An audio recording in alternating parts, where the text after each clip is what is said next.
హైదరాబాద్ ప్రజలకు ప్రపంచ స్థాయి వైద్య సదుపాయాలను చేరువ చేయాలనే సంకల్పంతోనే కేసీఆర్ ప్రభుత్వం టిమ్స్ హాస్పిటల్ కు అంకురార్పణ చేసిందని బీఆర్ఎస్ వర్కింగ్ ప్రెసిడెంట్ మాజీ మంత్రి కేటీఆర్ అన్నారు. సనత్ నగర్ టిమ్స్ నిర్మాణ పనులను పరిశీలించిన ఆయన ఈ సందర్భంగా ఆసుపత్రి ప్రత్యేకతలు, గత ప్రభుత్వ కృషిని వివరించారు. హైదరాబాద్ అంటే గాంధీ, ఉస్మానియా లేదంటే నిమ్స్, ఈ మూడు మాత్రమే. హైదరాబాద్ అంటే గాంధీ, లేకపోతే ఉస్మానియా, లేకపోతే నిమ్స్. కానీ అట్లా కాదు. హైదరాబాద్ లోని ప్రజలకు కూడా బ్రహ్మాండమైన వైద్య సేవలు ఢిల్లీలోని ఎయిమ్స్ తరహాలో అందించాలి అనే లక్ష్యంతో కేసీఆర్ గారి నాయకత్వంలో హైదరాబాద్ మహానగరంలోనే 4 చోట్ల Telangana institute of medical sciences పేరిట ఒక బృహత్తరమైన యజ్ఞానికి ఆనాటి ప్రభుత్వం శ్రీకారం చుట్టడం జరిగింది.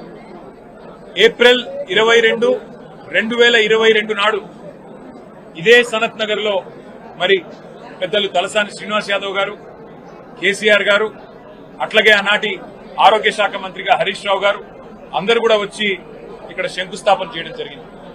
ఒక సనత్ నగర్ లోనే కాదు, హైదరాబాద్ చుట్టూ 4 దిక్కుల ఈస్ట్, వెస్ట్, నార్త్, సౌత్ 4 వైపుల ప్రజలకి మరి వైద్య సేవలు అందుబాటులో ఉండాలి అని చెప్పి టిమ్స్ అనే బ్రాండ్ కింద బ్రహ్మాండమైన ఈ కార్యక్రమానికి కేసీఆర్ గారు శ్రీకారం చుట్టారు. 65 ఏళ్లు స్వాతంత్రం వచ్చిన తర్వాత 3 దవాఖానాలు హైదరాబాద్ లో, గాంధీ, నిమ్స్, ఉస్మానియా. కానీ కేసీఆర్ గారు కేవలం తన ప్రభుత్వం 9.5